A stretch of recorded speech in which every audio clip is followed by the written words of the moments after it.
आपण शाळेत येतो. शिक्षण म्हणजे नेमकं काय असं वाटतंय तुम्हाला? शिक्षण म्हणजे काय? कोण सांगेल? शिक्षण म्हणजे काय? काय येतो आपण शाळेत? शिक्षणाची व्याख्या काय? हुशार कोण आहे की नाही? शिक्षण म्हणजे काय? बेसिक सुरुवात आपण इथूनच करूया. हा, बसून सांगितलं तरी चालेल.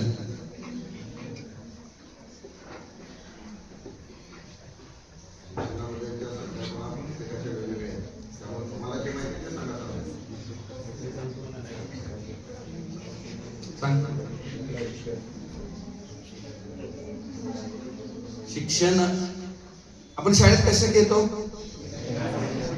मग शिक्षण म्हणजे काय?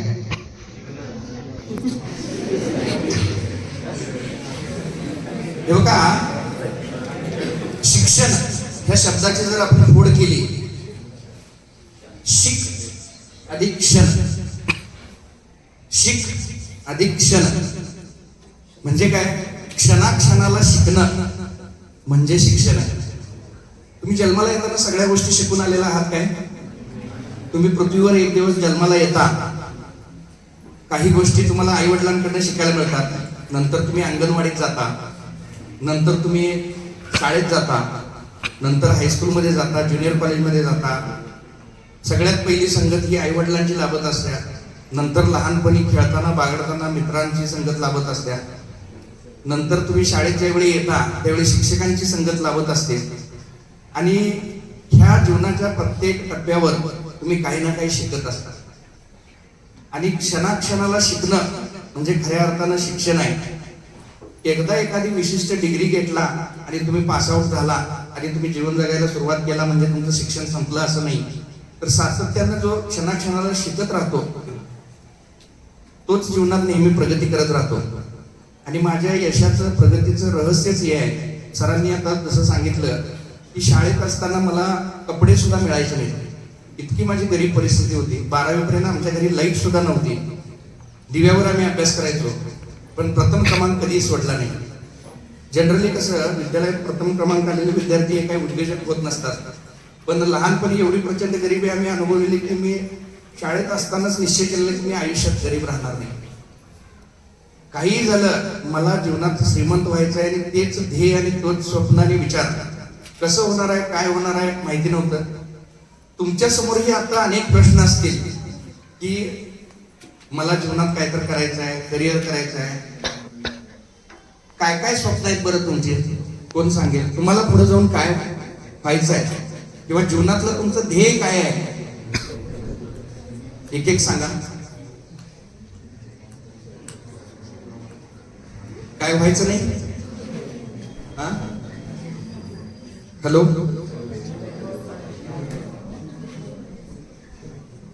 काय व्हायचंय तुम्हाला पुढे जाऊन? काय माहित नाही अजून काय? हा, कोण सांगेल? हे बघा, बोलता आलं पाहिजे. लक्षात घ्या, बोलता आलं पाहिजे. तुम्हाला तुमचं मत मांडता आलं पाहिजे. जीवनात प्रगती कोण करते माहितीये? जो स्वतःचं मत त्याला मांडता येते. हिंदी पिक्चर कोण कोण बघते? जरा हात वर करा. हे बघा, मी तुम्हाला सांगतो, हिंदी पिक्चर मध्ये हिरो हिरोईन असतात नाही. प्रत्येक पिक्चरचा एकच फॉर्मॅट असतोय. एक हिरो असतोय, एक हिरोईन असत्या. हिरो हिरोईनच्या पाठीमागे लागतोय, एक विलन असतोय. होय की नाही? मग तुम्हाला तुमचं मत मांडता आलं पाहिजे ना. नाहीतर हिंदी पिक्चर मधला एक डायलॉग असतो बघा, मैं उसे कैसे बताऊं, मैं तुम्हें कितना प्यार करता हूं. वेळेत सांगितलंस तर बरं, नाहीतर तिला 2 मुलं झाल्यानंतर ती मामा म्हणते.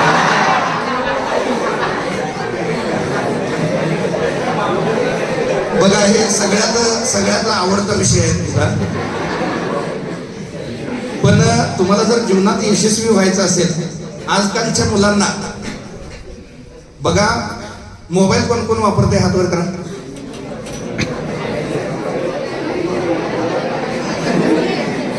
खोटं बोल शाळेत सांगितलं की नेहमी खरे बोलावं म्हणून? कबूल करायला कोण तयार नाही करत. मोबाईलचा वापर, तिकडे लक्ष द्या, मोबाईलचा वापर आपण ज्ञान घेण्यासाठी करतो का मनोरंजनासाठी करतो? बरं, श्रीमंत कोणाकोणाला व्हायचं आहे? हातवर करा. कुठल्याला हातवर करण्यात बसत पोरं? नको, लाजताय का? मला कशाला लाजताय?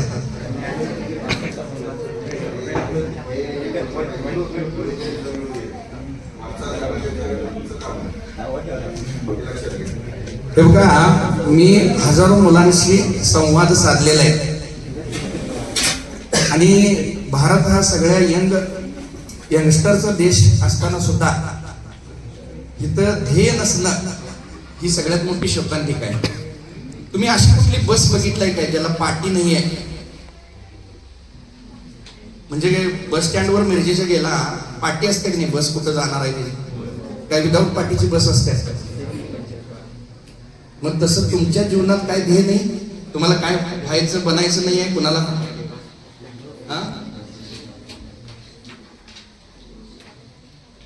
ध्येय निश्चित केला तर कुठं जाणार तो रस्ता सापडणार ना तुम्हाला. मग ते कधी ठरवायचं आहे? काय ठरवलंय आणि सांगत नाही असं आहे म्हणजे लाजालाय काय? कोण सांगेल? सांगा की प्रत्येक जण.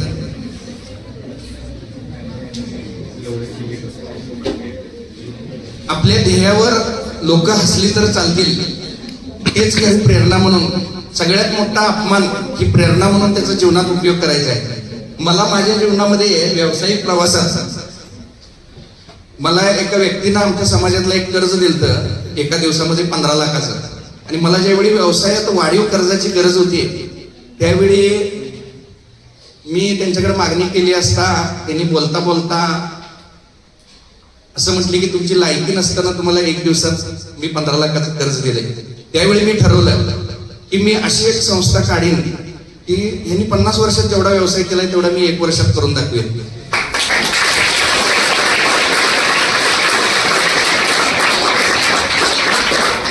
कुठलाही अपमान ही प्रेरणा म्हणून जीवनात उपयोग करायचा, लक्षात घ्या.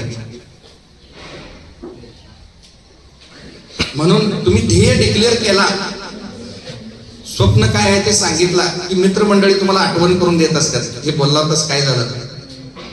तो विचार तुम्हाला तुमच्या जीवनात सगळ्या सवयी बदलण्यामध्ये, सातत्यानं अभ्यास करण्यामध्ये, चांगलं काम करण्यामध्ये, चांगला माणूस बनण्यामध्ये तुम्हाला त्या सहकार्य करत असतात. म्हणून ध्येय कधी सांगितलं पाहिजे. 1ली ते 7वी पर्यंत ध्येय असतेच प्रत्येकाचं. मी आता प्राथमिक शाळेत वगैरे ज्यावेळी व्याख्यानाला जातो तर मुलं पटापट उत्तर देतात, पण जसं जसं मोठं होतील तसं तसं मी म्हणजे विशेष कोणतं असं प्रत्येकाला वाटत असते. मला लोक लई मानतात, हे आपला नाद करायचं नाही. तुम्हाला तुमची लायकी काय हे जर समजून घ्यायचं असेल तर बापाच्या पैशावर जगायचं पहिल्यांदा सोडून द्यायचं. आई वडील रानात कष्ट करतात, राबतात, तुम्हाला कुठल्याही गोष्टीची कमतरता पडून देत नाहीत. आणि बापाच्या पैशावर मोबाईल, गाडी, अमुक वस्तू, तमुक वस्तू, स्वतः कमवा आणि शिका. मी 5वीत असल्यापासून काम करून शिकलेला मुलगा आहे. मला हे सांगण्याचा आणि बोलण्याचा तुम्हाला अधिकार आहे, सरांना माहिती आहे. प्रत्येक शनिवारी रविवारी मी काम शोधत असायचो.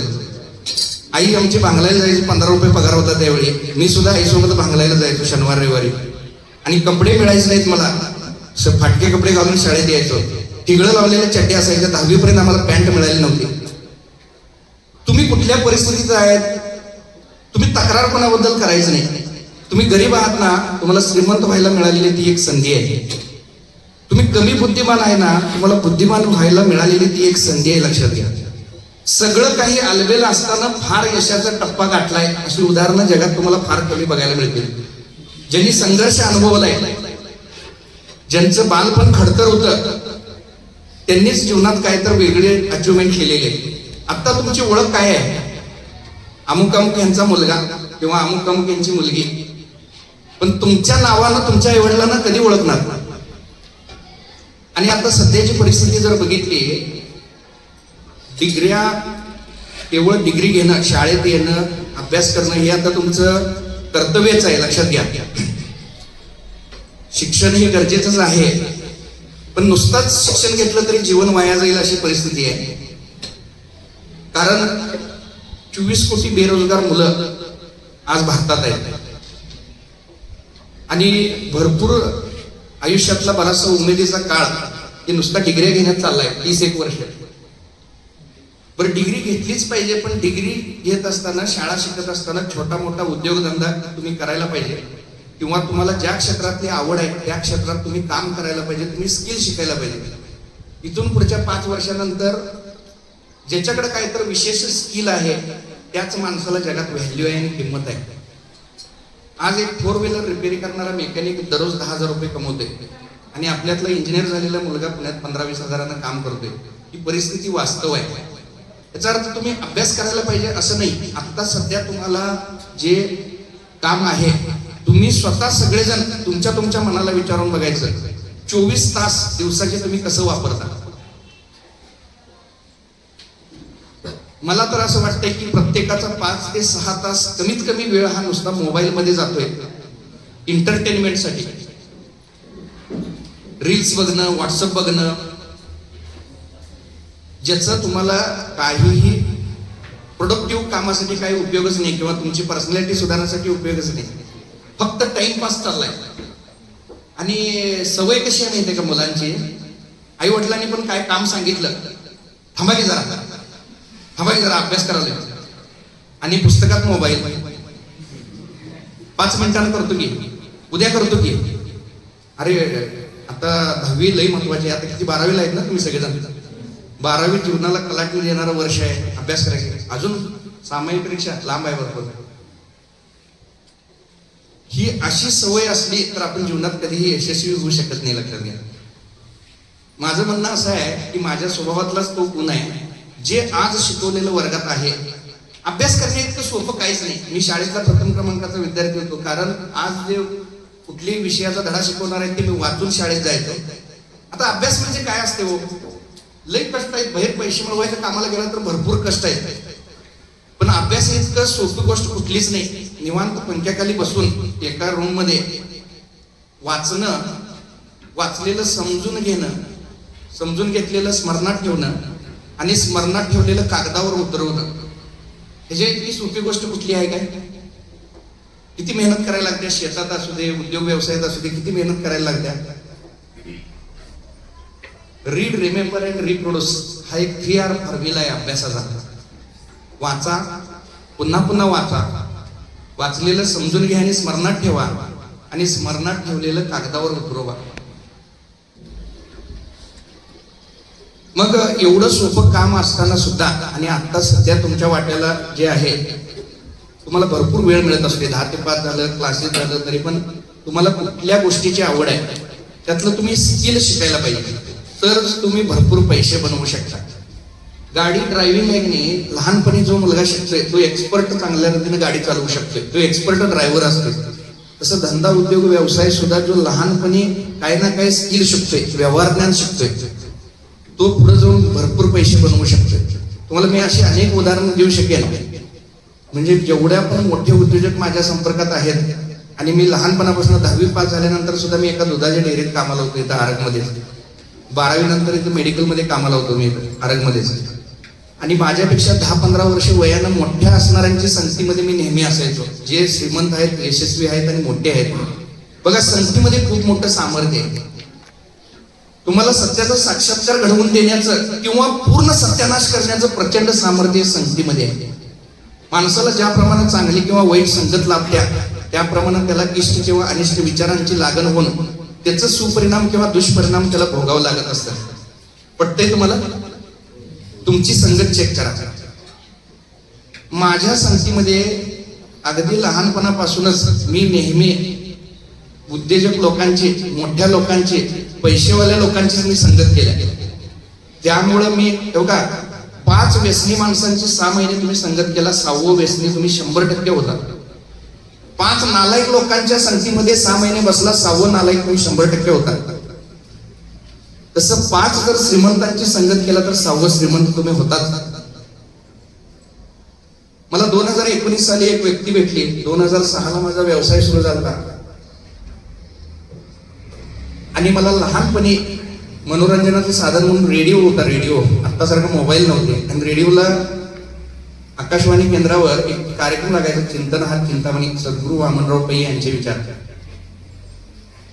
तूच आहेस तुझ्या जीवनाचा शिल्पकार, असं एक सद्गुरूंचं महावाक्य आहे. तर ते सलग 3 वर्ष मी ते विचार ऐकायचो. रेडिओ 15 मिनिटं जे काय बोलतात, जे विचार सांगतात ते मी लिहून घ्यायचो आणि मला ज्या वेळी म्हणजे दररोजच ते परत परत रिपीट वाचायचो.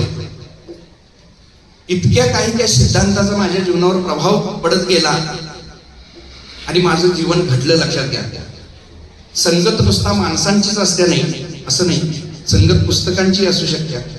एखाद्या 70 वर्षाच्या माणसाने एखादं पुस्तक लिहिलेलं असेल तर त्याच्या आयुष्याची 70 वर्ष त्या पानांवर उमटलेली असतात आणि तुम्ही त्यांच्या 70 वर्षाचा अनुभव हा 2-3 तासामध्ये घेत असता. लक्षात घ्या, म्हणून वाचायची सवय डेव्हलप करा. मला 2019 साली एक जीवनविद्या मिशनचं कर्जतला ज्ञानपीठ आहे, त्या ज्ञानपीठाला कोर्सला येण्याच्या निमित्तानं एक मित्र भेटले.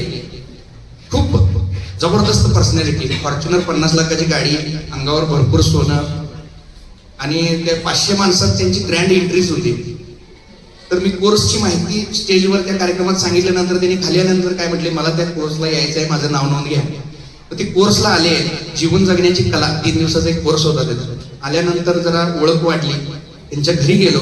एक 5,000 म्हणजे एक 5,000 लोकसंख्येच्या खेडेगावामध्ये त्यांनी एक 2.5 कोटीचा बंगला होता त्यांचा. आणि मी ज्यावेळी बंगला बघत असताना बंगल्याच्या दुसऱ्या मजल्यावर बघितलं तर एक कपाट होतं, त्यामध्ये 500 ते 700 पुस्तकं होती आणि प्रत्येक ठिकाणी म्हणजे आठवड्याला ते 3 पुस्तकं वाचायचे. 100 पेक्षा जास्त वेगवेगळ्या ट्रेनरचं ट्रेनिंग त्यांनी केलं. त्यावेळी माझी ही गोष्ट लक्षात आली की श्रीमंत माणसंच पुस्तकं वाचतात असं नसून पुस्तकं वाचणारीच माणसं श्रीमंत होत असतात. आणि त्यावेळेपासून मी सुद्धा पुस्तकं विकत घेऊन वाचायला चालू केली. माझ्याकडे आज 1 लाख रुपयाची पुस्तकं आहेत जवळजवळ. तुम्ही ब्रह्मा एंटरप्राइजेस बेडगला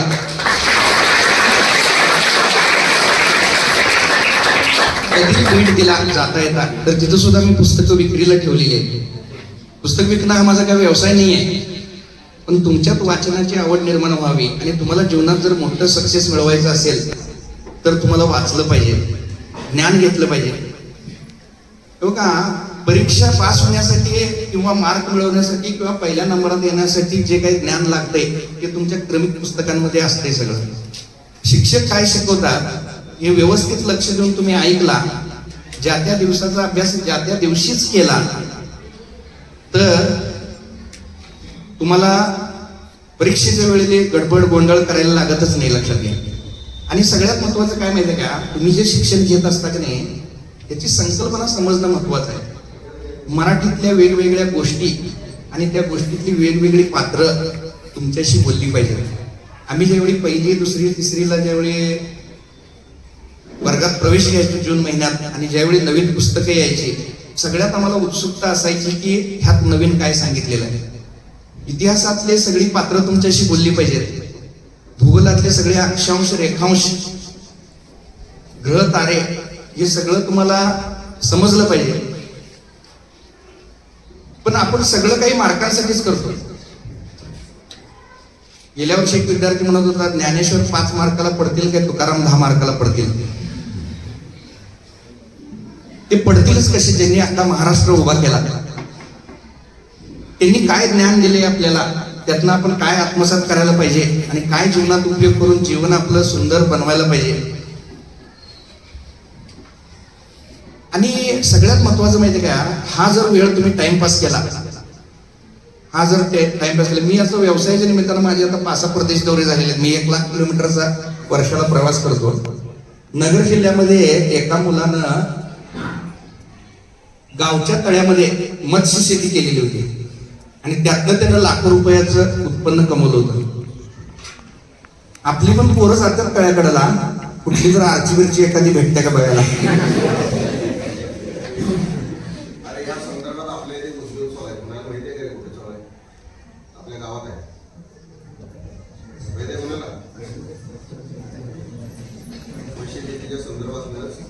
तयार करण्याचा उद्योग आहे. माहिती आहे का बरं?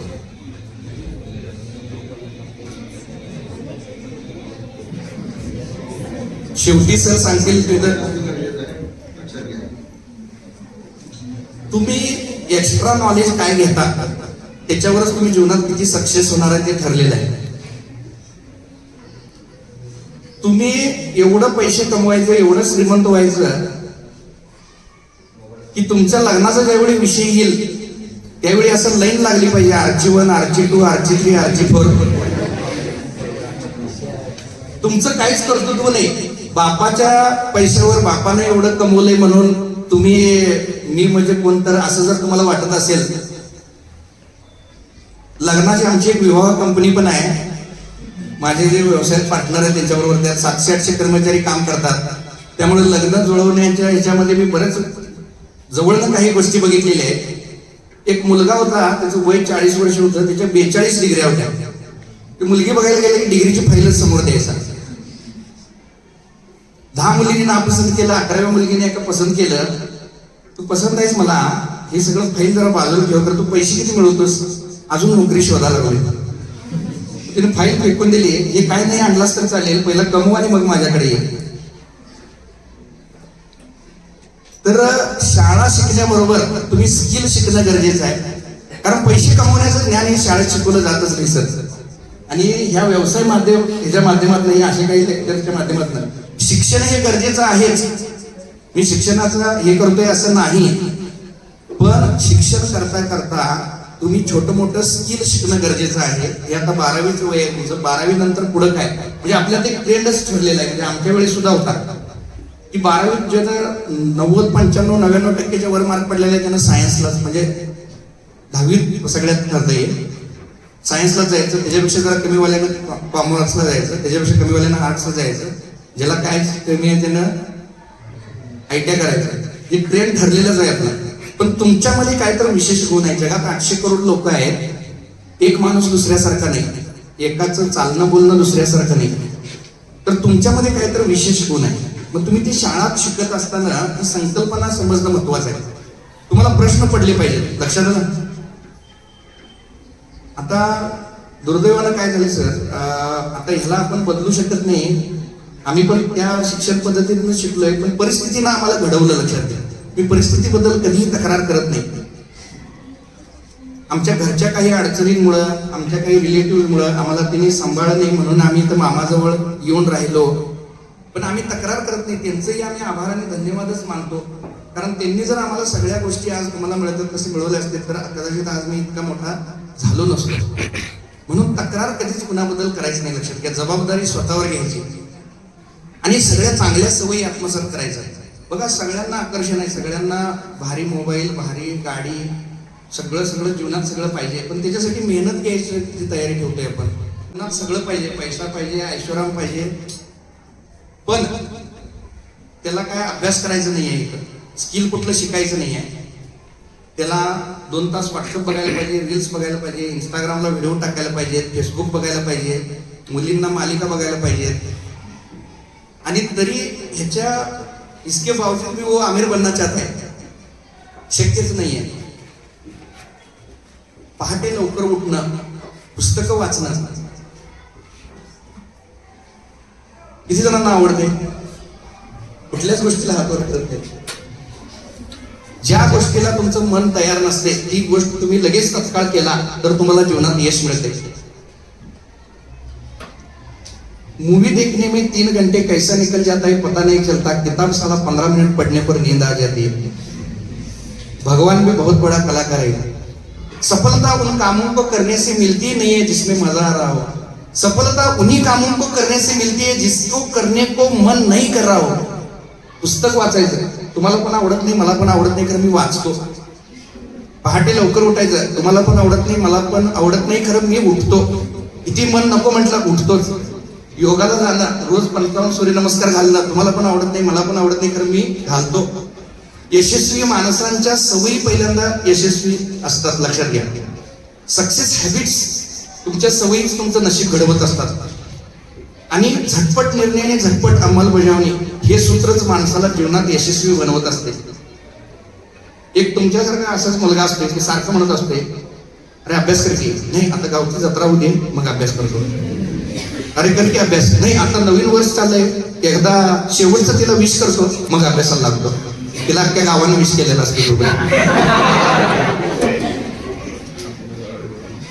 मग हे अशाची गत काय होते तुम्हाला एक गोष्ट सांगतो. एक शेतकरी असते, त्याच्याकडे 3 बैल असतात आणि ते शेतकरी पैज लावतोय. ह्या बैलाचं शेपूट कोण धरून त्याला 10 लाख रुपये बक्षीस. तुमच्यासारखाच असते की तयार होते 10 लाख, काम काय नुसतं शेपूट धरायचं, लगेच तयार होते. दरवाजात थांबतोय त्या गोट्याच्या, पहिला बैल बाहेर येतोय. बाप रे लय मोठा बैल आहे, अजून 2 बैल शिल्लक आहेत, जाऊ दे. सवयच असते ना, नंतर करू, मागणं करू, 5 मिनिटानं करू. दुसरा बैल येतोय, बापरे हे तर त्याच्यापेक्षा मोठा आहे, अजून एक बैल शिल्लक आहे, जाऊ दे. आणि आता मात्र एकच बैल राहिलेला असतोय आणि 10 लाख रुपये बक्षीस. मग तो मोठ्या पेट्या आवडून आता काही होऊ दे, बैल किती मोठा असू दे, आता मात्र झडप घालायचीच त्या बैलावर. आता मात्र ह्या बैलाला सोडायचं नाही, कारण मग 10 लाख रुपये फुटणार जाणार. मग एकदम सावधान अवस्थेत गरगचून मोठ्या आवळतोय आणि जसा तिसरा बैल बाहेर येतोय त्याच्यावर तो झडप घालतोय आणि त्या बैलाला शेपूटच नसते. धापकान खाली पडतोय, सगळी दात पडतात, तोंड फुटते. ही अशी अवस्था अशांची होत असते. म्हणून तुमच्या वाट्याला जे आता आहे की नाही ते काम तुम्ही मनापासून आवडीनं गोडीनंच करायला पाहिजे. लक्षात घ्या, उगवणाऱ्या प्रत्येक दिवसाचं उत्साहानं स्वागत करून तुमच्या वाट्याला काम आवडीनं गोडीनं प्रेमानं आणि मन लावून केल्यानं तुम्ही जीवनात टॉपला जात असता. आणि त्यामुळं तुम्ही हे सगळे चांगले गुण आत्मसात करायला पाहिजे शाळा शिकत असतानाच. आणि खरं तर तुम्हाला सांगायचं, कित्येकांचं मी ज्यावेळी 80-90% मुलांना भेटतो आणि संवाद सांगतो, आपले पालक पण सांगत असतात, आपल्या आजूबाजूला पण तशीच चर्चा असते, शाळा शिक, भरपूर मार्क मिळव आणि चांगली आणि सुरक्षित नोकरी शोध. पण खऱ्या अर्थानं तुम्हाला जर जीवनात एक श्रीमंत म्हणून जगायचं असेल तर नोकरीतून तुम्हाला श्रीमंती मिळणं जरा कठीणच आहे. कारण पूर्वीसारखी परिस्थिती आता राहिलेली नाही आहे. UPSC MPSC तर जागा 200 असतात आणि 30 लाख मुलं अर्ज भरतात. विश्वास नांगरे पाटील एखादेच होऊ शकतात, पण व्यावसायिक उद्योजक तुम्ही स्वतः जर काय तर निर्माण करायचं असेल, बघा उद्योजकतेची ताकद किती मोठी आहे, हे छत्रपती शिवाजी महाराजांच्याकडनं आपल्याला शिकता येईल. 700-800 वर्षे भारत देश गुलामगिरीमध्ये होता. छत्रपती शिवाजी महाराजांचे वडील शहाजीराजे हे आदिलशहाच्या दरबारी सरदार होते. त्यांच्याकडे 1000 गावांची जहागिरी होती. महाराजांच्या समोर सुद्धा करिअरचे असे 2-4 ऑप्शन होतेच की. वडिलांच्या जीवावर आतासारखा आमदार खासदार पद घेऊन ऐश्वर्यात त्यांना जीवन जगता आलं असतं. पण एका आईनं एक विचार दिला त्या मुलाला की माझ्या नवऱ्यानं आणि माझ्या बापानं नोकरी चाकरी आणि मनसबदारीच केल्या, पण मुला तुला स्वराज्य निर्माण करायचंय, स्वतःचं राज्य निर्माण करायचंय, तुला उद्योजक व्हायचंय. पण आत्ताच्या आया सगळ्या फेसबुक मध्ये बिझी आहेत. मग शिवाजी घोड्यावर बसणार कुठून? आणि केवळ वेलदोडे आणि मिरी विकण्यासाठी आलेल्या इंग्रजांनी 150 वर्ष भारतावर राज्य केले. ही उद्योजकतेची ताकद आहे, लक्षात घ्या. त्यामुळं तुम्ही काय ना काय ही उद्योजकता शिकली पाहिजे. ज्याला 90-95% वर मार्क आहेत, एकदम हुशार आहेत, त्यांना अवश्य UPSC MPSC करावं. पण जी आपली मर्तुबडी घोडी कायम 10वीत 4 टाइम 12वीत 5 टाइम, त्यांनी आणि लेख असायची काय गरज आहे असं मला वाटत नाही. तुम्हाला कुठल्या क्षेत्रातलं स्किल आवडते, कशात तुम्हाला इंटरेस्ट आहे, हे तुम्ही स्वतः चेक करायला पाहिजे. काय करायला मला बरं वाटतंय. सुट्टीचा वेळ म्हणजे काय, तुमचा टाइमपास करण्यासाठी वेळ नसते, तो काय तर नवीन शिकण्याची संधी असते. तुम्ही स्वतःहून जाऊन लोकांना भेटलं पाहिजे, स्वतःहून जाऊन विचारलं पाहिजे तुमच्याकडे काय काम आहे काय, मी जरा इथं काम करू काय. पगारासाठी काम करायचंच नाही आहे, किती पगार मिळतो याच्यापेक्षा शिकण्यासाठी काम करायचं आहे.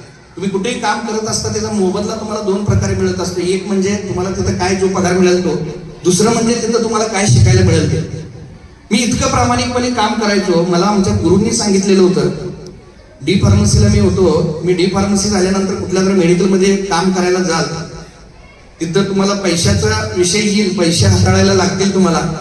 आणि कदाचित तुमच्यावर विश्वास मालकानं टाकल्यानंतर 5 रुपये, 50 रुपये, 100 रुपये, 500 रुपये, 1000 रुपये ती गल्ल्यातनं घ्यायची तुम्हाला जरी संधी दिसत असली, आणि चोरी, पैशाचा आमिष, तर विश्वास हा असा पक्षी आहे जो एकदा उडाला की परत बसत नाही. मी इथं आरंगमध्येच मेडिकलमध्ये काम केलं, तर इतकं प्रामाणिकपणे काम केलं. सकाळी मी 6:30ला दुकान उघडायचो, रात्री 10:30ला बंद करायचो. 3 महिने माझ्या पगार नसताना मी प्रॅक्टिस करायला आलो, इतकं मन लावून काम केलं आणि व्यवसायाचे बारकावे शिकलो. म्हणून आज मी एवढ्या 10-12 शोरूमचा मालक आहे, लक्षात घ्या.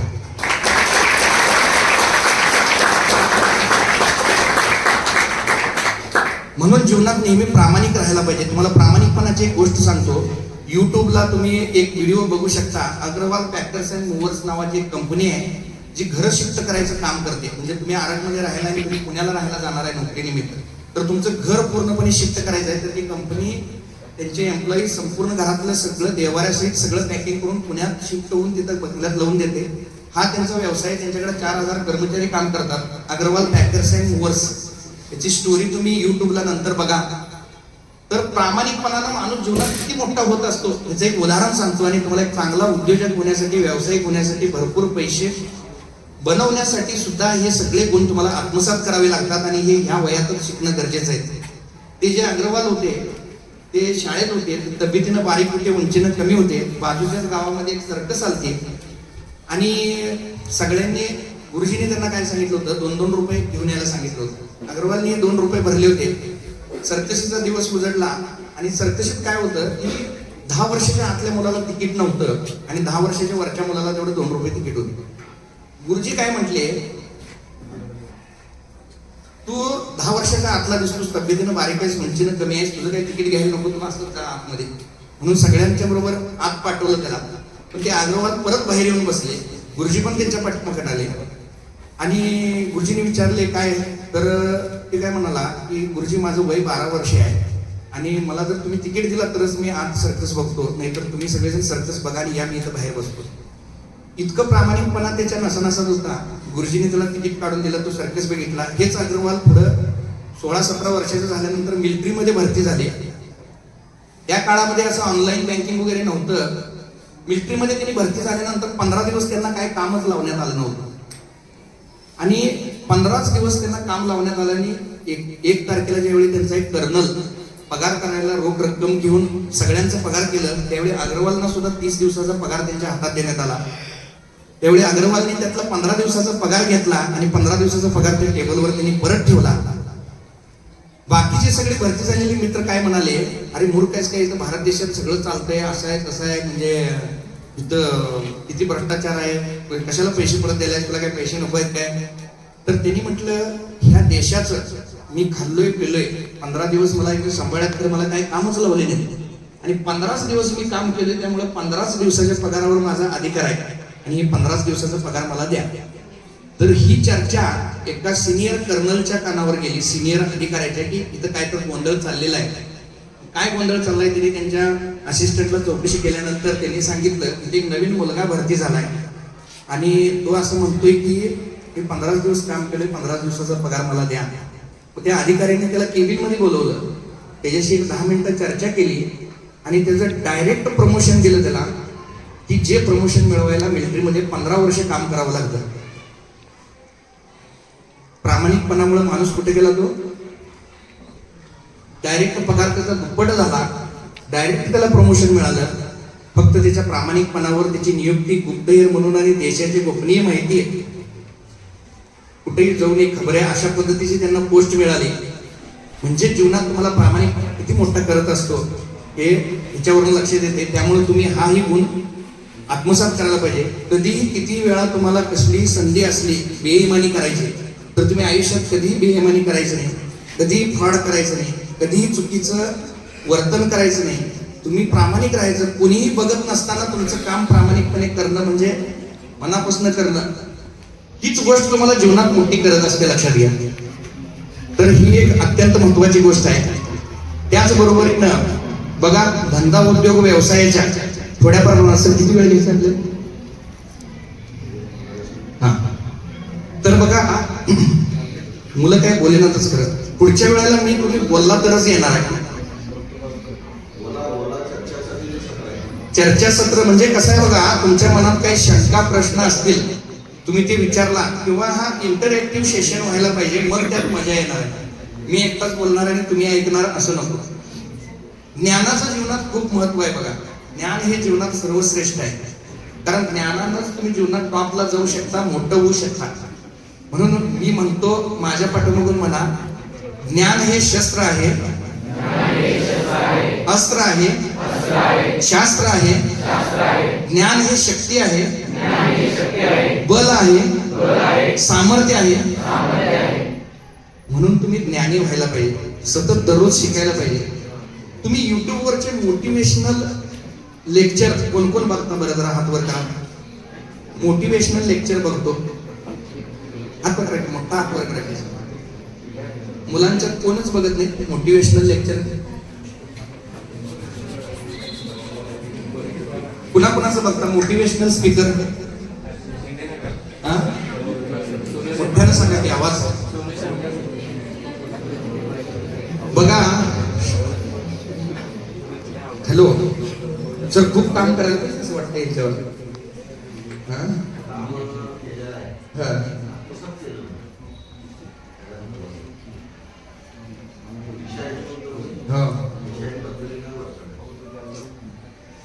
ऍक्च्युअल मध्ये तुम्हाला नाही पोरांनो, तुम्हाला मी सांगतो, तुम्ही एवढं आता बेसावध राहिला, तुम्ही आता एवढं चैन चंगळ मौज मजा हे करत राहिला तर तुमचं पूर्ण आयुष्य तुम्हाला दुःखात काढायला लागतं. तुम्हाला आयुष्यभर जर चैनी करायची असेल तर ही एवढं वर्ष तुम्हाला अभ्यास करायला पाहिजे, काही ना काही नवीन गोष्टी शिकल्या पाहिजेत, तर तुमचं आयुष्य पुढचं सगळं. पण आता तुम्ही आरामदायी जीवन जर जगत असला आई वडिलांच्या जीवावर, तर तुमचं पुढचं आयुष्य खडतर आहे, एवढी गोष्ट लक्षात घ्या आणि तुम्ही सिरियस व्हा लाईफच्या बाबतीत. आणि आयुष्य भरपूर आहे हे तुमचा भ्रम आहे. आजकाल आयुष्य मर्यादा 50-60 वर्षाची झालेली आहे. त्यातलं तुमचं वय किती झालंय बघा. आता 18-20 वय झालेलं आहे, त्यातली 20 वर्ष गेलेली आहे, 40च वर्ष आहेत. म्हणजे इथनं पुढे आता 50 वर्ष जरी तुम्ही जगणार असला तर तुमच्याकडे फक्त 22,000च दिवस आहेत. त्यात फक्त 2,000च रविवार आहेत. त्याचा कधी विचार केला काय बघा? तुम्ही विचार करायला असं आम्ही लई टाइमपास करालोय, आम्ही लई शाना आहे, लोग सोचते हैं हम टाइम पास कर रहे हैं, मगर हकीकत यह नहीं है, टाइम हमें पास कर रहा है. एका क्षणाक्षणानं दिवसादिवसानं तुम्ही मृत्यूला जवळ करताय. आणि हे जीवन आणि जगणं खूप सुंदर आहे. ह्या जीवनामध्ये खूप आनंद घेता येण्यासारख्या गोष्टी आहेत, पण त्याच्यासाठी हे सक्सेस एक नाही, काही गोष्टींचं बलिदान मागत असतं. चांगल्या सवयी त्या मनाला नकोच वाटतात. माणसाचं मन म्हणजे जगात 2 गोष्टी दुर्मिळच आहेत, चांगली संगत आणि योग्य मार्गदर्शन. ह्या 2 गोष्टी दुर्मिळच आहेत. आणि पाणी कसं उताराला जाते की नाही, तसं तुमचं मन हे नेहमी अधोगतीकडेच धाव घेत असते. ज्याच्यात आपलं भलं होणार आहे, ज्याच्यात आपलं आयुष्याचं कल्याण आहे, तिथं मन कधी जाणार नाही आणि एकरूप तर कधीच होणार नाही. पण जिथं डबऱ्यात जायचं आहे तिथं मन लगेच जाणार आणि एकरूप पण होणार. चांगल्या माणसाची संगत मिळणं कठीण आणि टिकणं त्यापेक्षा जास्त कठीण आहे. वाईट माणसाची संगती मिळते लवकर आणि टिकत्या शेवटपर्यंत, पूर्ण आयुष्याचं वाटोळ होईपर्यंत. त्यामुळं तुम्हाला काय करायचं हे तुम्ही ठरवायचं आहे, कारण तूच आहेस तुझ्या जीवनाचा शिल्पकार. आणि हे सगळं जे काही जीवनातलं तुम्हाला जर मिळवायचं असेल तर ह्याच्या मुळाशी काय आहे माहिती आहे काय? विचार आहेत तुमचं. तुम्ही उठल्यापासून झोपेपर्यंत 60,000 विचार करत असतात. तुमच्या मनात येणाऱ्या विचारांचा तुम्ही जरी विचार करत नसला तर ते विचार मात्र तुमचा विचार करत असतात. आणि जसं तुमचं विचार तसंच तुमच्या जीवनाला आकार प्राप्त होत असतो. विचाराकडनं आकाराकडे सरकत सरकत साकार होणे हा मनाचा स्वभाव धर्म आहे, लक्षात घ्या. ही बिल्डिंग बांधायची आहे, इंजिनियर उठले आणि बिल्डिंग बांधली असं होत नाही. इंजिनियरांच्या विचारात पहिल्यांदा ती बिल्डिंग असते, मग ती कागदावर येते आणि मग प्रत्यक्षात साकार द्या. म्हणून जीवनात जे पण काय तुम्हाला व्हायचं आहे, बनायचं आहे, ती पहिला गोष्ट विचारात असायला पाहिजे. आणि विचार आपण मोठे करायला पाहिजे. विचार मोठे करायला पाहिजे. विचार करायला पैसे पडतात काय? तुम्ही केवढा असता माहितीये काय? तुमच्या विचारा एवढा असता. सरडेची धाव कुंपणापर्यंत, तसं माणसाची धाव त्याच्या विचारापर्यंतच असते. म्हणून तुम्ही मोठं विचार करायला पाहिजे. व्यापक दृष्टिकोन डेव्हलप करायला पाहिजे. कधीतरी एकदा विमानतळ जाऊन बघा, जगात काय चाललंय बघा. मोकळा वेळ शिकण्यासाठी घालवा, स्वतः कमवा. ह्या वयात 12वी नंतर आता आम्ही आमच्या मुलाला सुद्धा इतकं म्हणजे सवयी अशा लावल्यात लहानपणापासून. आमचा मुलगा पहिलीत असतानाच एकदा पेन हरवून आलता 40 रुपये. आमच्या मॅडमने त्याला आल्यानंतर ते लगेच दुकानात दुसरी पेन विकायला ठेवलेली होती, घ्यायला गेला. त्यावेळी मॅडम म्हणाल्या 40 रुपये म्हणजे काय तुला माहिती आहेत काय? आम्ही शिसकांडीनं लिहत होतो, आम्हाला पेन पण मिळत नव्हती. आता तू 2 रुपयाचीच पेन घेऊन जा आणि रविवारी इथं मेडिकलमध्ये येऊन काम कर आणि मग पेन तुला देतो. मग तो रविवारी काम करतो म्हणून आला. सगळी कपाटातल्या बाटल्या औषधं काढून पुसून त्याला लावायला लावलं. 5 मिनिटं केला. सगळी तुमच्यासारखंच की आहे. काम कुठलं तर सांगितलं की नाही, पहिली गोष्ट नंतर करतो मागणं करतो म्हणायचं, दुसरी गोष्ट जरा केल्यासारखं करायचं आणि लगेच सोडून द्यायचं. तसंच त्याची पण सवय. झालं की म्हणाला दे पेन, आता एवढ्यात होत नाही म्हणजे. तासभर त्याला 4 कपाटं एवढी काढून लावलास की मग तुला 40 रुपयाची पेन. एवढं काढून लावला, ती पेन त्यानं वर्षभर वापरला. लक्षात घ्या. म्हणजे इथं पालकांना सुद्धा सर हे जाणून देणं गरजेचं आहे की पैसे आणि हे फुकट मिळाल्यामुळं त्याची व्हॅल्यूच नाही ना त्यांना. त्यामुळं आता मोटिवेशनल एक पण व्हिडिओ बघत नाही, कोणी हात वर केला नाही. पुस्तकं जर वाचायची आमचीच गोष्ट आहे. पुस्तकं वाचायचं आवड नाही म्हणून तुम्ही ते बघा, कारण ते तुमचं जीवन घडवणार आहे लक्षात घ्या. आणि तुम्हाला ते प्राप्त करायचं असलं बघा, देवासकट सर्व काही प्राप्त करून देण्याचं सामर्थ्य प्रयत्नात आहे. म्हणून प्रयत्न हे रत्न देवापेक्षाही श्रेष्ठ आहे. आणि देव परमेश्वर म्हणजे काही जण असे असतील की म्हणजे अभ्यास करायचे नाही वर्षभर, परीक्षे दिवशी तेवढं जायचं कुठल्या तर देवाला जाता येता मंदिराला नमस्कार करायचं, मला पास कर, पहिला नंबर येऊ दे, 5 किलो पेढं देतो. देव म्हणजे काय स्वतःच्या मर्जीप्रमाणे वाटेल तसं वागणारा किंवा वाटेल ते करणारा हुकुमशा नाही. किंवा तो आपल्या भक्तांकडनं नवस फेडणं वगैरे कुठल्याही स्वरूपात लाच घेत नाही. किंवा भक्ताच्या नवस करणं वगैरे प्रलोभनांच्या पण आहारी जात नाही. लक्षात घ्या. तुम्हाला आता ह्या वयात तुम्हाला अभ्यास करणं हे तुमचं काम आहे की नाही, तुम्ही अभ्यास केलाच पाहिजे. अभ्यासाचा कंटाळा म्हणजे तुमच्या भाग्याला टाळा आहे. लक्षात घ्या. जरा मोठ्याला म्हणा बघू, अभ्यासाचा कंटाळा भाग्याला टाळा. अभ्यासाचा कंटाळा भाग्याला टाळा. आत्ता कंटाळा केला तर पुढे टाळा लागणारच आहे. तुम्हाला आयुष्य सगळं दुःखात काढायला लागणारच आहे. त्यामुळे आत्ता थोडं सिरियस होणं तुम्ही गरजेचं आहे. लक्षात घ्या. जीवनामध्ये हे विचारांचं खूप महत्व आहे आणि त्याच बरोबरीनं संगतीचं महत्व आहे. त्याच पद्धतीनं खरा ईश्वर परमेश्वर देव ही संकल्पना तुम्हाला ह्या वयात कळणं गरजेचं आहे. साक्षात परमेश्वरानं स्वतःच्या हातानं स्वतःची तयार केलेली जिवंत मूर्ती म्हणजे मानवी शरीर असून ते अनेक आश्चर्यांचे आश्चर्य तर असंख्य चमत्काराचे आगर आहे. अशा शरीररूपी परमेश्वराच्या जिवंत मूर्तीला दारू, गुटखा, गर्द, तंबाखू, अनिष्ट व्यसन, अनिष्ट विचार ह्यांचा जर नैवेद्य अर्पण केला तर त्या मूर्तीकडनं तसाच भयानक प्रतिसाद मिळून भयंकर शारीरिक मानसिक रोग जडून माणूस रसातळाला जाऊन त्याचा पूर्ण सत्यानाश होतो. परंतु ह्याच शरीररूपी परमेश्वराच्या सुंदर मूर्तीला पौष्टिक आहार, व्यायाम, चांगल्या सवयी, सुसंस्कार यांचा जर नैवेद्य अर्पण केला तर आनंद, यश, सुख, समाधान, शांती प्राप्त होऊन जीवनाचं नंदनवन होते. शरीर साक्षात परमेश्वर आहे. शरीराची काळजी घेतो काय आपण? लवकर उठणं महत्वाचं आहे, सूर्यनमस्कार, योगा, ध्यान करणं महत्वाचं आहे, हेल्थ चांगलं ठेवणं महत्वाचं आहे, निरोगी राहणं महत्वाचं आहे. तुम्ही निरोगी असला तरच जीवनाचा आनंद लुटू शकता आणि आतापासूनच त्या सवयी सगळ्या डेव्हलप करणं महत्वाचं आहे. बघा, जगात एवढे 84 लाख जीव आहेत, माणूस सोडून कोणालाच औषध लागत नाही. काय लागते? 84 लाख प्राणी आहेत, माणूस पण एक प्राणीच आहे. सगळे निसर्ग नियमांना फॉलो करतात. संध्याकाळी 8च्या नंतर कुठला प्राणी, पशु, पक्षी संध्याकाळी 8च्या नंतर ते 8 वाजता झोपी जातात. पहाटे 4 वाजता ब्रह्ममुहूर्तावर सगळ्यात पक्ष्यांचा किलबिलाट चालू झालेला दिसतोय. तुम्हाला दिसतोय की नाही माहित नाही. तुम्ही 9-10 वाजेपर्यंत लोळत पडलेला असला तर काय तुम्हाला ऐकायला मिळणार नाही. सगळेजण निसर्ग नियमांना फॉलो करतात. पहाटेच्या ब्रह्ममुहूर्तावर असणारी ऊर्जा जे व्यक्ती घेतं तोच व्यक्ती जीवनात टॉपला जातो, लक्षात घ्या. म्हणून तुम्ही रात्री 8:30-9ला आम्ही झोपायचो. आम्ही तुमच्यासारख्या विद्यार्थी अवस्थेत होतो त्यावेळी 7:30-8ला जेवण करून आणि पहाटे 4-3ला आम्ही उठून अभ्यास करायचो. कारण पहाटेच्या वेळी अभ्यास केलेलं लक्षात राहते सगळं. जसंच्या तसं तुमचं फ्रेश मध्ये मेंदू फ्रेश असते आणि त्यावेळेचं जे ज्ञान तुम्ही आत्मसात करता ते तुम्हाला जसंच्या तसं लगेच जीवनात उपयोगी असते असं म्हटलं तर हरकत नाही. म्हणून तुम्ही निसर्ग नियमाप्रमाणे जगायला पाहिजे. आपण निसर्ग नियमांच्या उलट जगालोय म्हणून एवढा रोग, आजार, त्रास आणि निराशा, त्यानंतर डिप्रेशन. आता सध्या सगळ्यात मोठा आजार डिप्रेशन हा आजार आहे.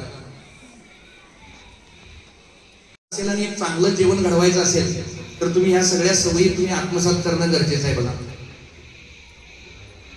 आणि सगळ्यात महत्वाचं काय आहे, जगणं शिकणं पहिल्यांदा महत्वाचं आहे. मी उद्योग व्यवसाया संदर्भात मी परत एकदा 1-1.5 तास तुम्हाला मार्गदर्शन करायला येईल. उद्योग कुठला करावा सगळ्यांना पडलेला प्रश्न आहे. उद्योग कसा केला जातो, कसा वाढवला जातो, कमी वेळामध्ये जास्तीत जास्त सक्सेस कसं मिळवायचं हे सांगायला मी परत एकदा येईल. कारण मी राहायला इथं 10-12 किलोमीटरवर, फार काही लांब नाही.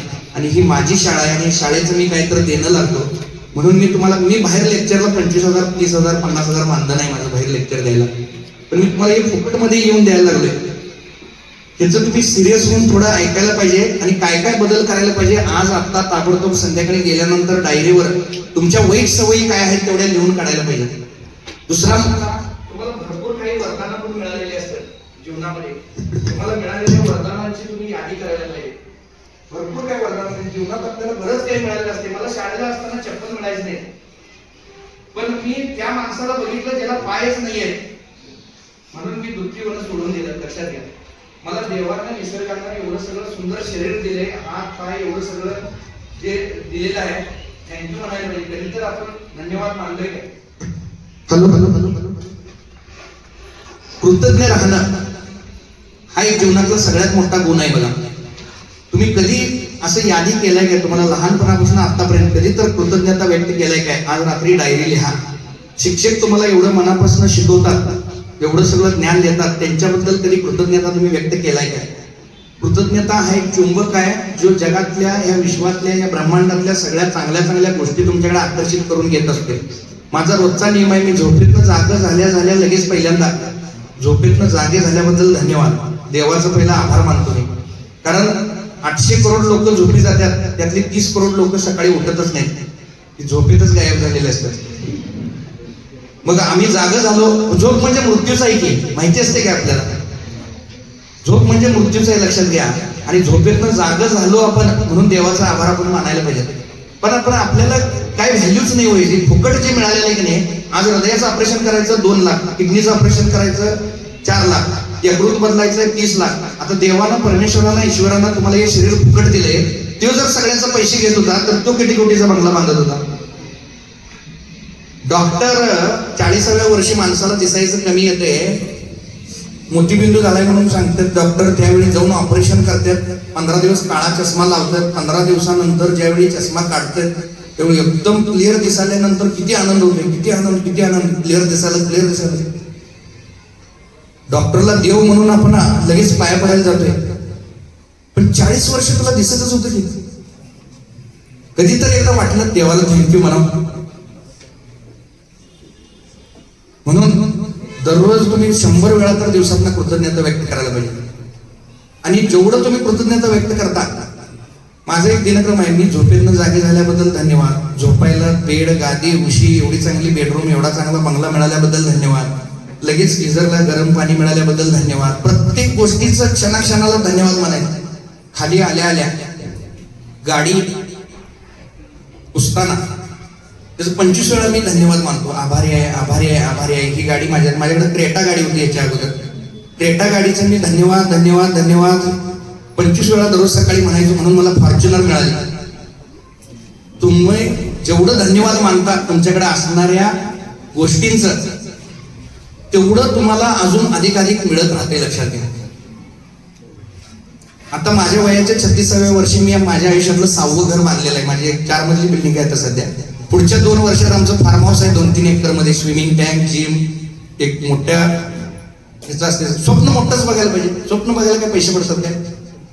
स्वप्न बघितलं तर त्या दृष्टीनं मन विचार करायला चालू करते आणि त्या दृष्टीनं वाचायला चालू करते. आणि तुम्हाला खरं सांगतो की ह्या विश्वात आणि ब्रह्मांडात जी एक प्रचंड ऊर्जा आणि शक्ती आहे की नाही, ती तुमच्या आमच्या सर्वांच्यात आहे. आणि तुम्ही अक्षरशः काहीही म्हणजे काहीही करू शकता, इतकं सामर्थ्य तुमच्यामध्ये आहे, पण ते तुम्ही बाहेरच काढत नाही. तुम्हाला एक उदाहरण देऊन सांगतो. 4 माणसं सकाळी मॉर्निंग वॉकला गेलेली असतात. त्यांची चर्चा चालू होत्या. एकटा म्हणतोय दुसऱ्याला 100 मीटर धावायचं, किती वेळ लागेल? ते म्हणतोय 5 मिनिटं लागतात. म्हणतोय अरे ऑलिम्पिकचं रेकॉर्ड 100 सेकंदच आहे, 5 मिनिटं काय सांगायला? 2 मिनिटं सांग, 3 मिनिटं सांग. हे माझी कॅपॅसिटी मला माहिती आहे, मला 5 मिनिटच लागतात. एवढ्यात काय होतंय, पिसाळलेली कुत्री भाऊ भाऊ करून त्याच्या अंगावर येते. ती एवढं जोरात पळायला चालू करतोय, 60 सेकंदात 100 मीटर. क्षमता नव्हती का त्याच्यात? खरं तुम्ही ती वाट बघत बसता. त्यामुळं तुम्ही आज जे तुमच्या वाट्याला कर्तव्य आहे, काम आहे, त्याला तुम्ही तुमचं 100% देता का? तुम्ही तुमच्या मनाला विचारून बघा. तुम्ही जर 100% त्याला दिला तर नक्कीच तुम्ही टॉपला जाणार. लक्षात घ्या, तुमचं जे काही जीवनातलं ध्येय आहे, उद्दिष्ट आहे, ते जर तुम्हाला प्राप्त करायचं असेल, तुम्हाला कष्ट आणि मेहनतीला पर्याय नाही आहे. तुम्ही काय न करता काय तर मला मिळेल असं जर तुम्हाला वाटत असेल तर ते कदापि शक्य नाही आहे. ह्या सृष्टीचा नियमच आहे. लक्षात घ्या, एक श्वास सुद्धा तुम्हाला आत घ्यायचा असला, दुसरा श्वास सोडल्याशिवाय तुम्हाला श्वास सुद्धा आत घेता येत नाही. आणि देणं हा निसर्गाचा नियम आहे. लक्षात घ्या, देणं हा निसर्गाचा नियम आहे. म्हणून तुम्ही ह्या सृष्टीमध्ये योगदान दिलं पाहिजे. निसर्गातली कुठली पण गोष्ट सातत्यानं देतच असते. तुम्ही झाडं बघा, पशु बघा, पक्षी बघा, प्राणी बघा, सगळेजण देत असतात. माणूस एकटाच बिलंदर असा प्राणी आहे, तो द्यायला काय मागत नाही, नुसता पाहिजे, पण दिल्याशिवाय मिळत नाही. तुम्ही निसर्गाकडे काहीही मागा, सगळं मुबलक आहे. आनंद, यश, सुख, समाधान, शांती, पैसा, संपत्ती, काही मागा. टेन्शन, काळजी, चिंता सगळं तुम्हाला मिळणार आहे. पण तुम्ही जे देणार आहे तेच तुम्हाला मिळणार आहे. तुम्ही बघा, निसर्गाकडे म्हटलं मला जंगल तयार करून पाहिजे, निसर्ग काय म्हणणार? एक बी दे, तुला जंगल तयार करून देतो. म्हणजे जे काही तुम्हाला पाहिजे ते थोड्या प्रमाणात तुम्ही पहिल्यांदा द्यायला पाहिजे, तरच तुम्हाला ते अनेक पटीनं मिळत असते. भरपूर शिव्या पाहिजे असतील, एक शिवी देऊन बघा. म्हणजे तुम्हाला पटणारं उदाहरण सांगतो मी. एक मित्र आडगेच्या स्टँडवर जायचं आणि एकाला खचून कानागाड्यात लावायचं. तुम्हाला किती मिळतात? हा, जे देणार आहे तेच तुम्हाला मिळणार आहे. लक्षात घ्या. आणि तुम्ही सगळे जर की नाही पॉझिटिव्ह विचारांचे प्रचारक आहे का निगेटिव्ह विचारांचे प्रचारक आहे? मला जरा सांगा. काय म्हटलं? जरा मोठ्यानं बोला. लग्न ठरलेली बातमी लवकर कळते का लग्न मोडलेली बातमी लवकर कळते? मुलगीचा पहिला नंबर आलाय ही बातमी लवकर कळते का मुलगी पळून गेल्या पण बातमी लवकर कळते? मग तुम्ही कशाचं प्रचारक आहे? हा? आणि जगात सगळं पॉझिटिव्ह गोष्टींच क्लासेस आहेत. शाळा सगळी त्यालाच त्याची शिकवायला लागल्या. दारू पण कसं लोळावे, 500 रुपये फी, कुठं क्लास आहे का? जोरदार भांडण कसे काढावे, कुठं क्लास आहे? आता तुम्हाला बोला बोला बोला म्हटल्यावर बोले ना तुम्ही, भांडण करायला येते जोर जोरात, तेव्हा कसं शब्द सुचतात. आणि आता बोला म्हटल्यावर काय होतंय?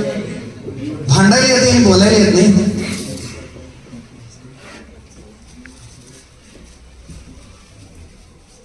बघा, माणसाचं मन हे नेहमी की नाही सतत म्हणजे निगेटिव्ह मूडवर जाणारच आहे सहजरित्या. म्हणजे आम्ही आता माझा व्यवसाय होता, म्हणजे मी मेडिकलमध्ये बऱ्याच गोष्टी मी झेरॉक्स चालू केलं, दूध मिल्क प्रोडक्ट विकायला चालू केलं, बेकरी आयटम विकायला चालू केलं. असं करता करता त्याचं रूपांतर मॉलमध्ये झालं.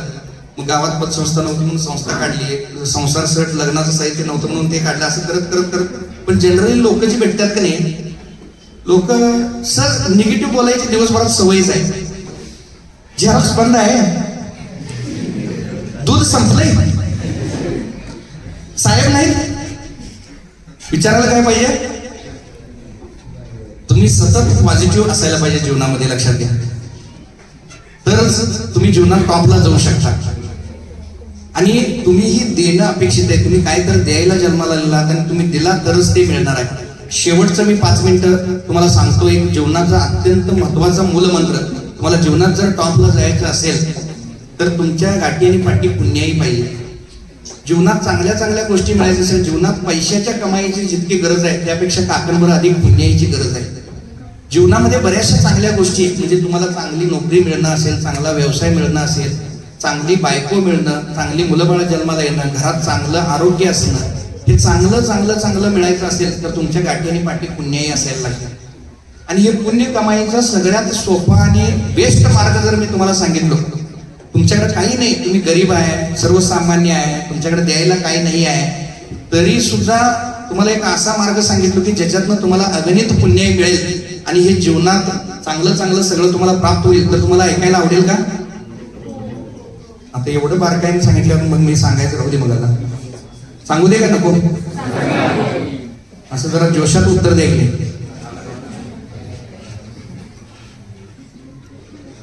घंटा वाजते का तुमच्या शाळेमध्ये? घंटा बेल बेल किती वेळा वाजत्या?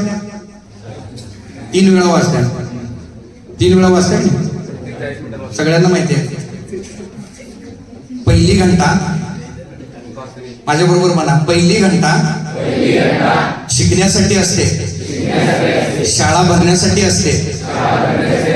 दुसरी घंटा पोटासाठी असते आणि तिसरी घंटा घरी जाण्यासाठी असते. आणि शिपाई मामाला पण तिसरीच घंटा आवडते, कारण त्याला पण घरी जायचं असते. तुमची आवडती घंटा कुठली आहे?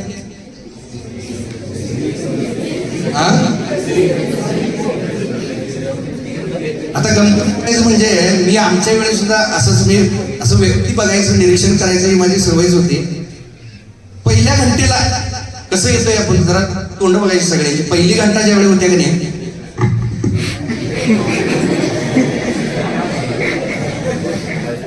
दुसऱ्या घंटेला कसं असते माहितीये काय, अजून वर्ग पुढे शिक्षक शिकवत असतात, तरी पण इतकी डबा उठल्या तुझ्यात काय दिलं. आणि तिसऱ्या घंटेला मात्र कसं,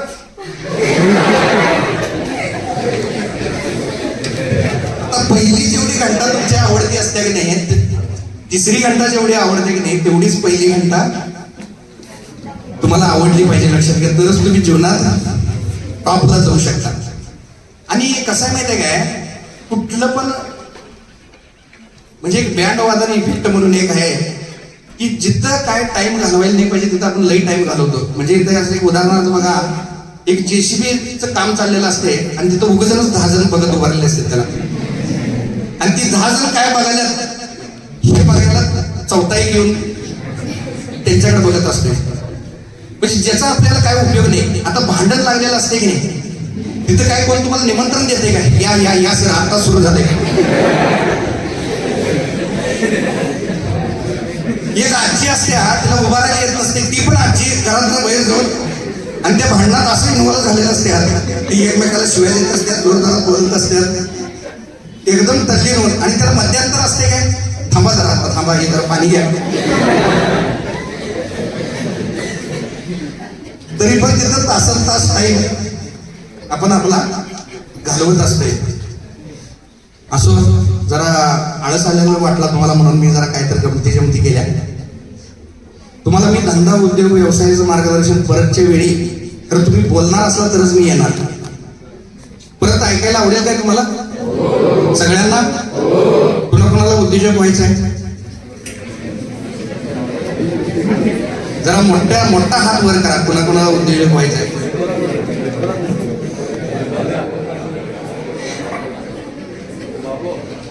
मुलींना कुणालाच व्हायचं नाहीये. देशाचे राष्ट्रपती कोण आहेत? हात खाली घ्या. देशाचे राष्ट्रपती कोण आहेत? कोण आहेत? त्यांची बायोग्राफी कोण कोण युट्यूबला बघितलेलं आहे? शांत बसा. टाइम झाले का जेवणाचं? बंद करूया. हा, कोण आहे देशाचे राष्ट्रपती? आज संध्याकाळी मुलींनी सगळ्यांनी त्यांची बायोग्राफी बघायची आहे. Biography of Draupadi Murmu. पुढच्या वेळी आल्यानंतर मी विचारणार आहे. द्रौपदी मुर्मू, तुम्ही सगळ्या त्यांच्यापेक्षा कितीतरी पॉझिटिव्ह आणि चांगल्या गोष्टी तुमच्याकडे आज आहेत. त्यांची वाटचाल बघा. आज देशाचं सर्वोच्च पद त्यांनी भूषवलेलं आहे. त्यांच्याकडे विकनेसेस किती आहेत? त्यांची दोन्ही मुलं एक्सपायर झालेली आहेत. बरंच त्यांच्या आयुष्यात स्ट्रगल त्यांनी अनुभवलेले आहेत, तरी त्यांनी इथपर्यंतचा प्रवास कसा केलाय तुम्ही बायोग्राफी अभ्यासात.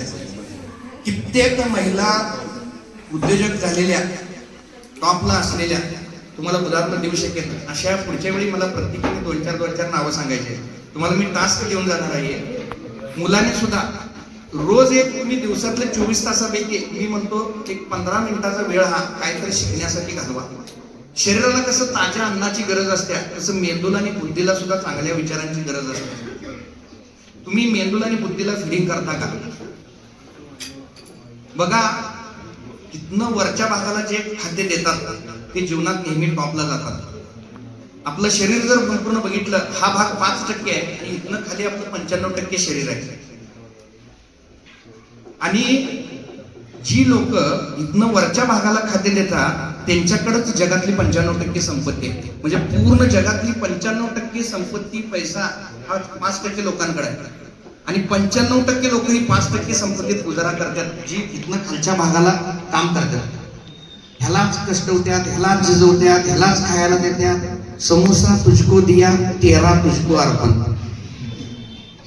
हिथं काही कामच नाही.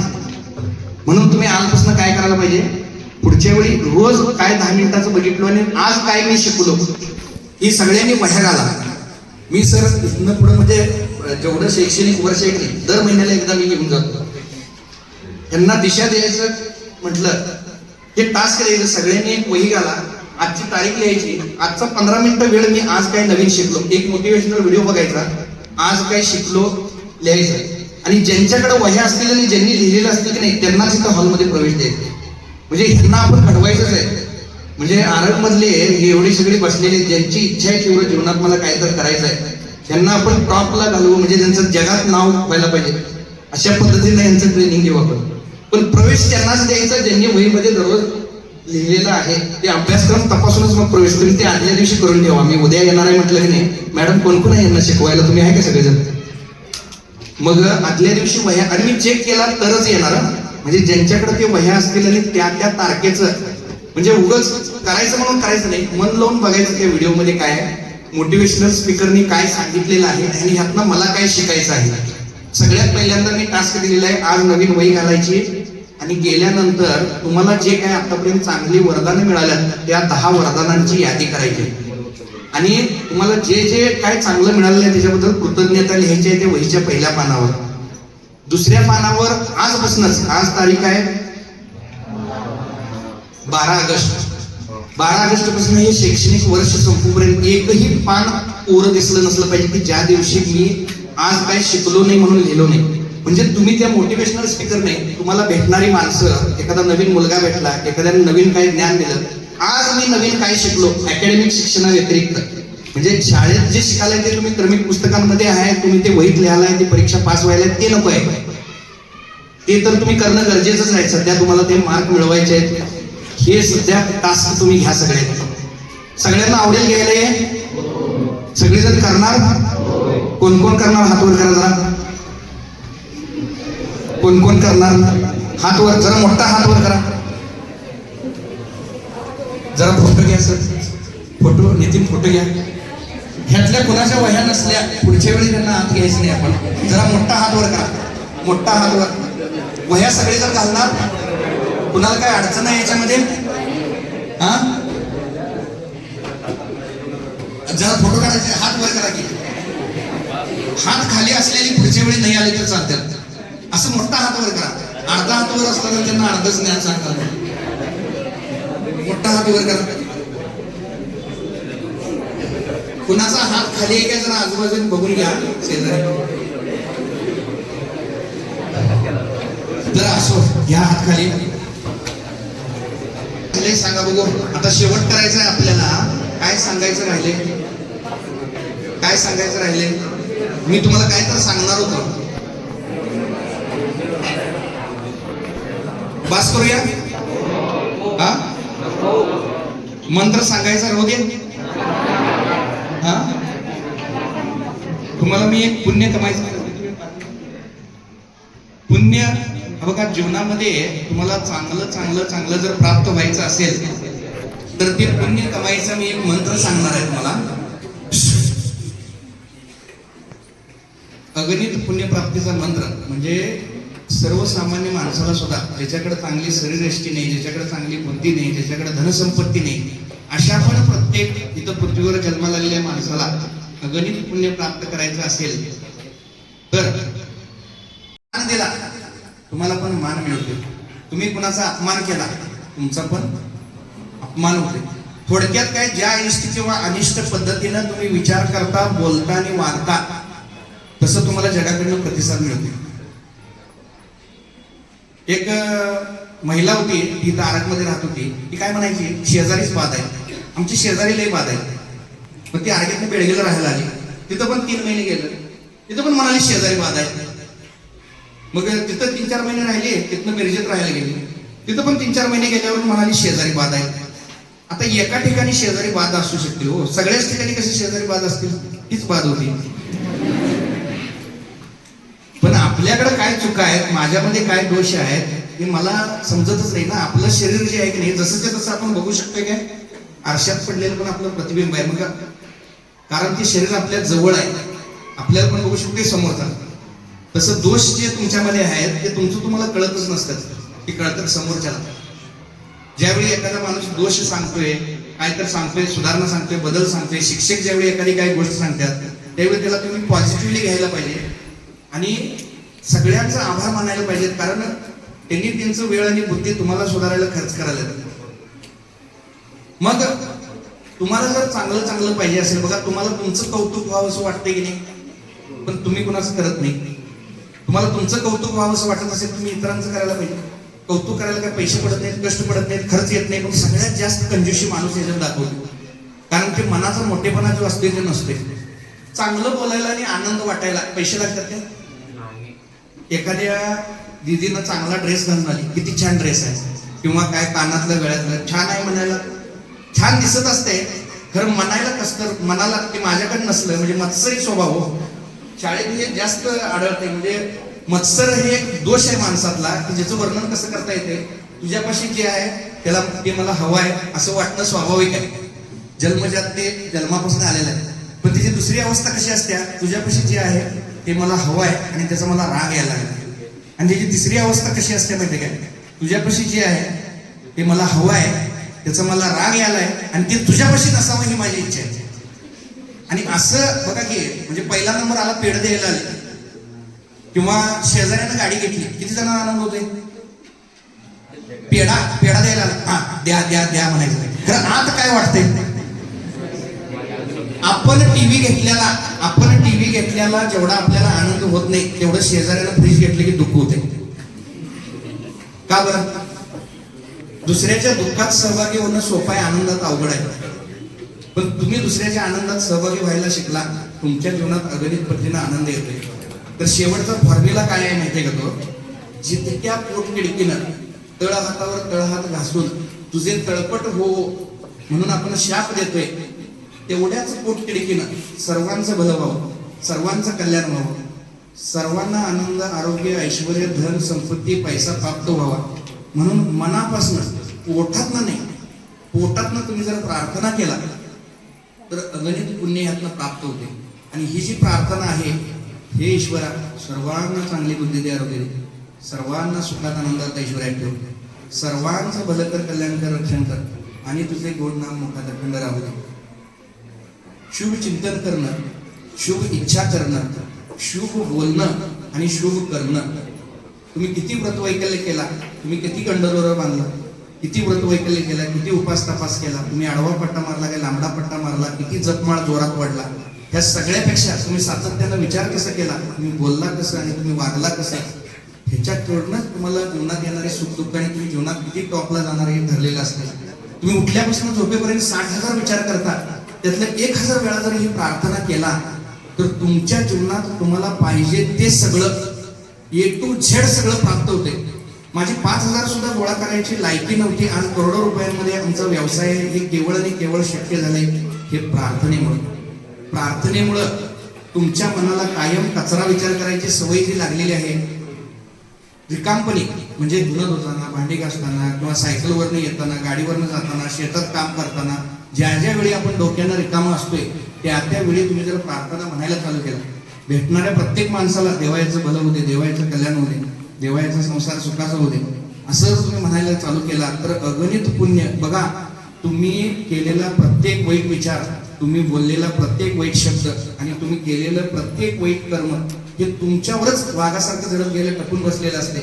आणि हेही तितकंच सत्य आहे की तुम्ही केलेला प्रत्येक चांगला आणि शुभ विचार, तुम्ही बोललेला प्रत्येक चांगला शब्द आणि तुम्ही केलेलं प्रत्येक सत्कर्म हे हजारो आणि लाखो देवदूतांच्या शक्तीनं तुमच्या पाठीशी उभं असते. तुम्ही जीवन जगण्यासाठी फार क्लिष्ट नियम नाही आहे, खूप सोपे नियम आहेत आणि हे खूप सोपे नियम जे जाणतात त्यांना जीवनात सगळ्या गोष्टी प्राप्त होतात. तुम्ही जे देणार आहे तेच तुम्हाला मिळणार आहे. तुम्ही जे द्याल तेच तुम्हाला मिळेल. जेवढं द्याल तेवढं तुम्हाला मिळेल आणि ज्या क्वालिटीचं द्याल त्या क्वालिटीचं तुम्हाला मिळेल. तुम्ही त्रास द्याल कोणाला, तुम्हाला त्रास मिळेल. मिळेल म्हणजे मिळेल. मी अमुक आहे तमुक आहे, माझा एवढा वशील आहे. तुम्ही माणसानं बनवलेल्या नियमातनं सुटू शकता, पण निसर्गाने जे बनवलेले नियम आहेत त्यातनं तुम्ही कुठेही सुटू शकत नाही. लक्षात घ्या, कर्म घडलं त्याचं फळ हे तुम्हाला मिळतच असते. म्हणून आज मी तुम्हाला वही घालायला सांगितल्या, त्यामध्ये तुम्ही 10 वरदानांची यादी करा. त्या सगळ्यांचे धन्यवाद माना. तिसऱ्या वेळेला प्रार्थना लिहावी आणि प्रार्थना कुणाला माहिती नसेल तर तुम्ही सगळ्यांनी माझा मोबाईल नंबर घ्या, मी तुम्हाला शेअर करतो प्रार्थना. तुमच्या सगळ्यांचे ग्रुप बनवतो, ब्रॉडकास्ट ग्रुप, म्हणजे तुम्हाला पर्सनली मेसेज येतील माझे.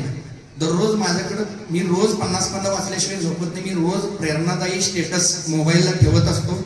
ते सुद्धा तुम्ही लिहून ठेवलं तरी चालेल, ती सुद्धा एक ऊर्जा देणारच आहे, लक्षात घ्या.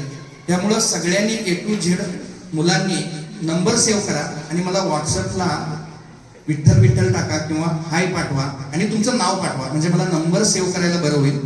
आणि आपण एक चांगल्या जीवन घडवण्याच्या दृष्टीने किंवा या बुलंद भारत निर्माणासाठी काही ना काहीतरी चांगलं योगदान आणि ही युवा पिढी घडवण्याच्या दृष्टीनं आपण काय कॉन्ट्रीब्युशन देता येते बघून आजपासून त्या उपक्रमाला सुरुवात करूया. कारण आज गायकवाड सरांच्यामुळं, पाटील सरांच्यामुळं आमचं जीवन घडलेलं आहे.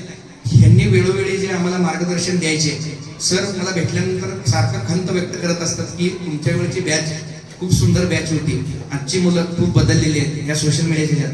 तर आम्हाला बघा, जेवढं होईल तेवढं आमच्या परीने हे कार्य करायचं आहे. आम्ही काहीतरी देणं लागतो म्हणून. लंका पेटली होती त्यावेळी एक खारुताई असं लोळायची आणि तिथं आणून विजवायची, ते टाकायची अंगाला लागलेलं. हे पूल बांधतानाचा विषय होता, पूल बांधताना. तर तुझ्या ह्याच्यानं पूल बांधला जाणार आहे काय असं म्हटल्यानंतर ती काय म्हटली, किंवा ती आग विझणार आहे का त्या तेवढ्या पाण्यानं, तर ती काय म्हटली, ह्या आगीचा ज्यावेळी इतिहास दिला जाईल त्यावेळी आग लावणाऱ्यांचं आणि आग विझवणाऱ्याच्या यादीत माझं नाव असेल. त्यामुळे जेवढं काय करायचं आहे आमच्या परीनं आम्ही तुम्हाला 100% देण्याचा प्रयत्न करू. भरपूर काही टेक्निक्स आहेत, भरपूर काही गोष्टी आहेत, पूर्ण सिलेबसच आहे. तुमचा जसं विषयांचा सिलेबस असतो तसं उद्योग व्यवसायाचा सुद्धा सिलेबसच आहे. आणि हे दर महिन्याला एक सेशन आपण अशा पद्धतीने करत जाऊ. मलाही खूप आवडेल तुमच्याशी सगळ्यांनी बोलायला. पण तुम्ही नक्की हे फॉलो केला आणि मनापासून तुम्हाला याची गरज वाटत असली, श्वास घेणं तुम्हाला गरजेचं वाटतंय काय, असं खोल श्वास घ्या बघा. एवढं तुम्हाला जर मला प्रचंड पैसा मिळवायचा आणि श्रीमंत व्हायचा आहे असं जर तुम्हाला वाटत असेल तर त्यांनी मी सांगितलेल्या गोष्टी आजपासून करा. असो, एक प्रार्थना घेऊया आणि आजच्या कार्यक्रमाची सांगता समारोप करूया. तुम्ही इथं मला बोलवलं, सरांनी निमंत्रण दिलं.